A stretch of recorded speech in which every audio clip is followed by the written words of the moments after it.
Hello friends, இன்னைக்கு நாம பார்க்க போற டாபிக் கும்மி பாட்டு. கும்மி பாட்டு அப்படிங்கிறது ஒரு வாய்வழி இலக்கியம். இதுக்கான சோர்ஸ் வந்து எந்த ஒரு ரிட்டன் ஃபார்மேட்லயுமே நமக்கு கிடைக்காது. வயல்ல வேலை பார்த்துட்டு இருக்க டைம்ல மக்கள் என்ன பண்றாங்க, அவங்களோட டயர்ட் தெரியாம இருக்கிறதுக்காக அவங்க அவங்க மைண்ட்ல இருக்க விஷயங்களை இந்த மாதிரி பாட்டா பாடுறாங்க. ஏன்னா பாட்டு அப்படிங்கிறது ரொம்ப எல்லாருக்குமே பிடிச்ச ஒரு விஷயம். அது மட்டும் இல்லாம பாட்டு மூலமா ஒரு விஷயத்த சொல்லும்போது அது ரொம்ப ஈஸியா மற்ற பீப்புள் வந்து ரீச் ஆகும் அப்படிங்கிறதுக்காக அவங்க யூஸ் பண்ண ஒரு டெக்னிக் தான் இந்த வாய்வழி இலக்கியம். இந்த பாட்டோட ஆத்தர் யாரு அப்படின்னு பார்த்தோம்னா பாவலரேறு பெருஞ்சித்திரனார். இவரோட ஆக்சுவல் நேம் மாணிக்கம். இவர் ஒரு சில நூல்களை எழுதியிருக்காரு. கனிச்சாறு, பாவியக்கொத்து, கொய்யாக்கனி, நூறாசிரியம். அது மட்டும் இல்லாம ஒரு சில மேகசின்களையும் இவர் நடத்தியிருக்காரு. தென்மொழி, தமிழ் நிலம், தமிழ்ச்சிட்டு.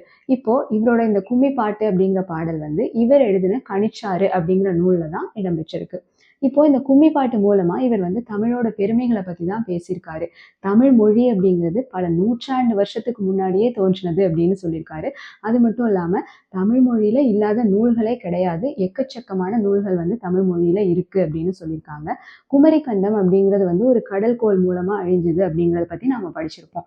அது மாதிரி எந்த ஒரு இயற்கை சீற்றத்தாலையும் வந்து தமிழை அசைக்கவே முடியாது அப்படின்னு சொல்லியிருக்காரு. அது மட்டும் இல்லாம நாம தமிழ் மொழியை படிச்சோம் அப்படின்னா பொய்மை அப்படிங்கிற ஒரு விஷயத்த நம்ம இல்லாமே ஆக்கிடலாம் அப்படின்னு சொல்லியிருக்காரு. அது மட்டும் இல்லாம அறியாமை அப்படிங்கிற ஒரு விஷயத்த நாம முற்றிலும் அழிச்சிடலாம் அப்படின்னு சொல்லியிருக்காங்க. தமிழ்ல எத்தனையோ பேர் எத்தனையோ வகை வகையான பாடல்களை வந்து நமக்கு தந்திருக்காங்க அப்படிங்கிறத சொல்லியிருக்காரு. அது மட்டும் இல்லாம தமிழ் மொழியில சொல்லப்படாத அறக்கருத்துக்களே இல்லை அப்படின்னு இவர் சொல்லியிருக்காரு.